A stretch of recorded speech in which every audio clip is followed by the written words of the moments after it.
Oh yes, hii ni International Stories kutoka Nigeria. Bwana, leo tuko na msanii anayejulikana kwa jina la Rema, ambaye amezaliwa Mei 1 mwaka 2000 katika jiji la Benin City lililoko jimbo la Edo, Nigeria. Alikuwa na familia ya kawaida na alionyesha mapenzi na muziki tangu alipokuwa mdogo.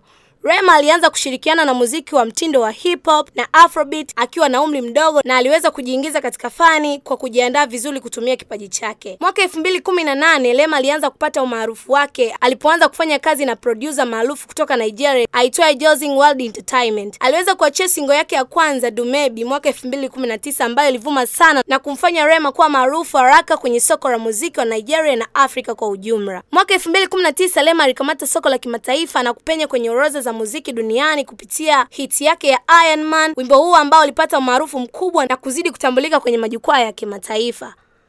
Na moja nyimbo yake maarufu iliyojulikana kwa jina la Calm Down ilitoka mwaka 2022, ambapo wimbo huu ulijulikana kwa midondoko yake ya Afrobeat na kutengeneza mashabiki wengi duniani kote. Wimbo huu bana ulifanikiwa na kutoa ushirikiano na msanii maarufu wa Marekani anayejulikana kwa jina la Selena Gomez, ambaye alifanya remix ya wimbo huu na kusababisha wimbo huu kufanya vizuri katika orodha za muziki duniani. Msanii huyo ameweza kushinda tuzo nyingi, ikiwa ni pamoja na tuzo za MTV Africa Music Awards, Edis Awards na tuzo za African Music Magazines Awards. Tuzo hizi zilithibitisha umaarufu wake na mchango wake katika tasnia ya muziki wa Afrika na kimataifa kwa ujumla. Rema ameendelea kuwa mfano wa wasanii wa kisasa wa Afrobeat na ameweza kuvuka mipaka ya Afrika na kufanya muziki ambao unavuma duniani kote. Alijulikana kama mmoja wa wasanii wa muziki wa kisasa wanaoleta mabadiliko makubwa na umaarufu wake kutumia sauti ya kipekee, Afrobeat pamoja na midundo ya kisasa. Mbali na muziki, Rema ameendelea kuwa kielelezo kwa vijana wa Nigeria na bara la Afrika kwa ujumla, akionyesha kuwa na ndoto kubwa za kufanikisha malengo yake kupitia kazi na kipaji chake.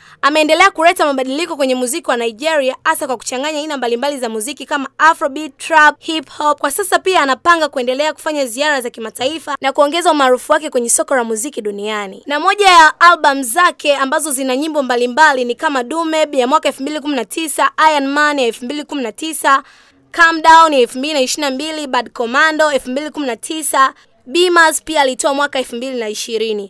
Mpaka sasa 2025 Rema anaendelea kuangaza katika anga la muziki wa kimataifa, huku akitunga nyimbo zinazovuma na kutoa michango ya kipekee kwa muziki wa Afrobeat. Pia anaendelea kuwa mchango mkubwa katika kuendeleza muziki wa Afrika na kukuza vipaji mbalimbali vya wasanii bara. Nilikusomea International Stories bwana, ni Ana Urasa aka Nashi Smash kwako. Another banger, baby calm down, calm down. Yo, this your body, it puts in my heart for lockdown, for lockdown.